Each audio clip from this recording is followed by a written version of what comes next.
Most people don't actually know their retirement number. They know a fantasy number. And in 2026, that difference matters more than ever.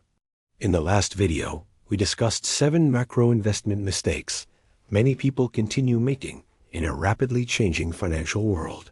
And underneath many of those mistakes sits one deeper issue. People are still planning for the future using assumptions built for a different era. Because eventually, every discussion about investing, markets, inflation, or risk leads to the same destination: retirement. And eventually, every retirement conversation arrives at the same question: how much do I actually need? Not what social media says, not what a calculator promises, not what an influencer claims, but your number. Perhaps the better question is, how should rational people think about retirement in a structurally different world? Because the rules many people built their retirement expectations around have changed. People are living longer. Inflation has altered spending permanently. Housing costs remain elevated across much of the developed world. Traditional pensions have weakened in many countries, and investment markets themselves are becoming increasingly volatile and emotionally demanding, which means retirement planning in 2026 is no longer simply about reaching a number. It's about building a lifestyle that remains sustainable under changing conditions. And that requires a different, more adaptive mindset. Because most people approaching retirement are not calculating a retirement lifestyle. They're calculating a retirement fantasy. A fantasy built on outdated assumptions, unrealistic expectations, and spending habits they've never honestly examined. So today, we're going to simplify the noise. Not with complicated spreadsheets, but with a transparent framework to help answer one question. Are you genuinely on track? Or is your current lifestyle quietly putting your future self at risk? Because retirement math in 2026 looks very different than it did 20 years ago, and the numbers may surprise you. However, before we discuss numbers, we need to address one assumption that quietly distorts almost every retirement conversation. One of the biggest myths in finance is the idea that there's a universal retirement number, one magic figure, one finish line. You hear the numbers constantly: 1 million, 2 million, 5 million. But retirement isn't a number. It's a cash flow problem. Two people with identical savings can experience completely different retirements depending on one thing: lifestyle. Person A retires with $700,000. They own a modest home, minimal debt, a simple lifestyle, few luxury expenses, and flexible spending habits. Person B retires with $2.5 million and a large, expensive house, high property taxes, frequent travel, luxury vehicles, and lifestyle inflation accumulated over decades. On paper, Person B appears dramatically wealthier, but in practice, Person A may actually feel more financially secure. Because retirement success is not determined by wealth alone. It's determined by the relationship between spending and sustainability. That's the part many people avoid. They focus obsessively on investment growth while ignoring lifestyle expansion. But lifestyle inflation is often the silent destroyer of long-term financial freedom. And retirement exposes it brutally. Because eventually the paychecks stop, and when they stop, math becomes very honest. Once that myth is removed, the modern retirement landscape starts to look very different. Later, I'll reveal the assumption that may be more dangerous than investment returns. For decades, retirement planning was built around assumptions that no longer fully exist: stable pensions, lower housing costs, shorter retirements, lower medical expenses, and higher interest rates on conservative savings. In many ways, the financial world rewarded predictability. But today, rational investors, like me, are being forced to adapt to structural change. And that matters enormously for retirement planning. Because retirement is no longer simply about accumulating assets. It's about managing uncertainty over very long periods of time. Many people may now spend 25 to 35 years in retirement. A person retiring in their early 60s could realistically live into their 90s. That means your retirement savings may need to survive longer than your working career itself. And unlike previous generations, many people today are carrying higher financial obligations later into life. Large mortgages, consumer debt, family support responsibilities, and elevated living costs. At the same time, inflation continues quietly compounding in the background.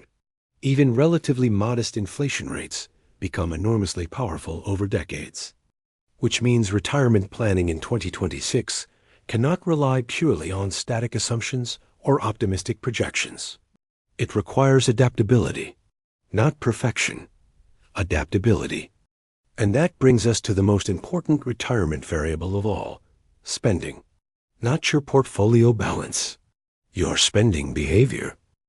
So if the old assumptions no longer fully apply, what number should people actually focus on? Most people begin retirement planning by asking, how much do I need saved? But the better question is, how much should I spend? Because spending determines everything. Let's simplify this. Imagine someone spends $60,000 annually. Now imagine another person spends $120,000 annually. The second person doesn't just need twice the income. They may need dramatically more capital because higher lifestyles are often less flexible during economic stress. This is where many retirement calculators become misleading. They assume smooth markets, predictable inflation, and consistent returns. Real life rarely behaves that neatly. Markets fluctuate, unexpected costs appear, health changes, families require support. Which is why sustainable retirement planning is less about precision and more about resilience.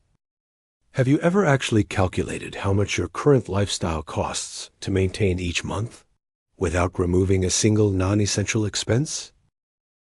Historically, many planners referenced the 4% rule, the idea that withdrawing roughly 4% annually from a diversified portfolio could potentially sustain retirement over decades.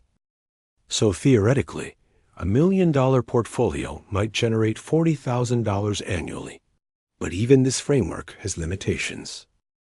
Because future returns may differ from historical averages, inflation matters, and emotional behavior matters even more. Many people may discover they are comfortable during strong markets, but deeply anxious during downturns. Emotional factors change spending behavior significantly, which means retirement planning is not purely mathematical. It's behavioral. The people who succeed long-term are often not the people with the highest returns.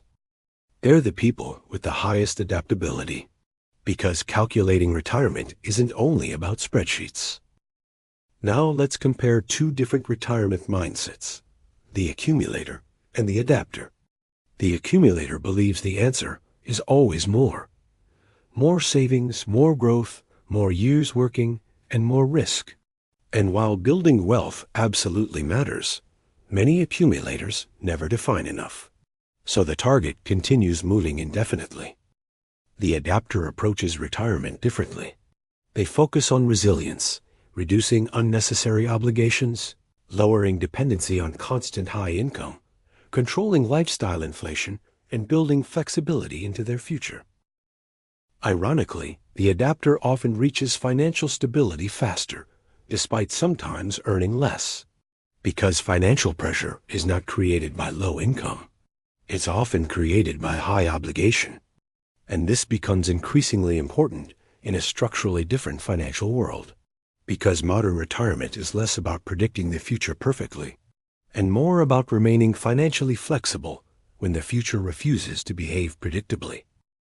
That is a major psychological shift, especially for people conditioned to believe retirement success was simply a number on a statement. For many people, retirement is the first time they truly discover the difference between income and lifestyle dependency. But over time, many retirees discover something surprising. They don't necessarily miss maximum consumption. What they value most is autonomy. time control, low stress, security, optionality. And once people understand that, their retirement framework often changes completely, not toward fantasy, toward sustainability. And this next part is where many financially comfortable people quietly get caught, because the real risk often isn't market volatility. One of the most dangerous assumptions in retirement planning is believing future investment returns will rescue current overspending. That's speculation disguised as planning. And this is why retirement planning in 2026 is becoming less mathematical and increasingly behavioral. Now, to be clear, long-term investing remains incredibly important, but markets are not machines. They move in cycles, and sequence risk matters enormously. A major downturn early in retirement can impact portfolios far more severely than people realize, especially when withdrawals continue during declining markets. This is why many financially stable retirees maintain larger cash reserves than younger investors expect. Not because they fear investing, but because stability has value, peace of mind has value, flexibility has value. And the older many people become, the more they prioritize resilience over maximum growth. That's not weakness. That's experience. Because eventually, most investors learn the same lesson. The purpose of money changes over time. In youth, money is often about expansion. Later in life, it becomes about preservation, independence, and optionality. Which finally brings us to the uncomfortable but necessary reality check. So how much do you really need? The honest answer is, probably less than social media tells you, but more than you think if your lifestyle remains unchecked. And that's the real retirement math reality check for 2026. Retirement is no longer simply an age. It's a financial equation built around 4 variables: your spending, your flexibility, your health, and your expectations. The people under the greatest pressure are often not those with the lowest income. It's those trapped between high expectations and insufficient flexibility. Because retirement strain is frequently a lifestyle problem disguised as an investment problem.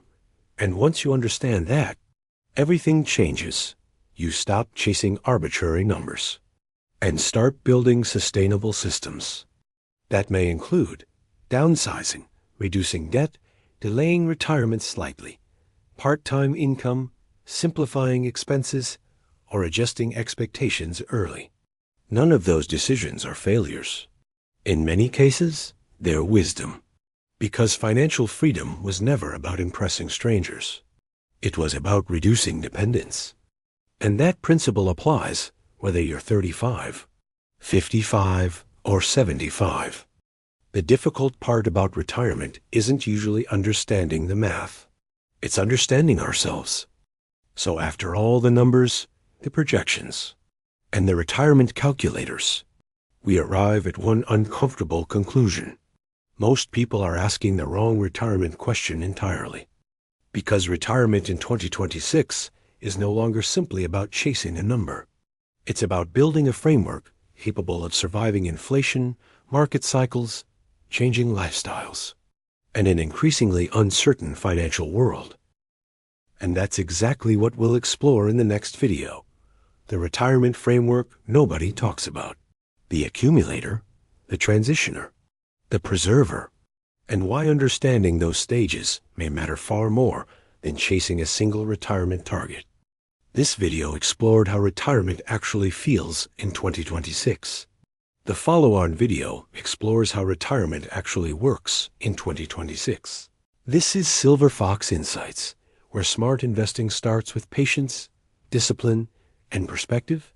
Till next time. A vulture is a patient bird.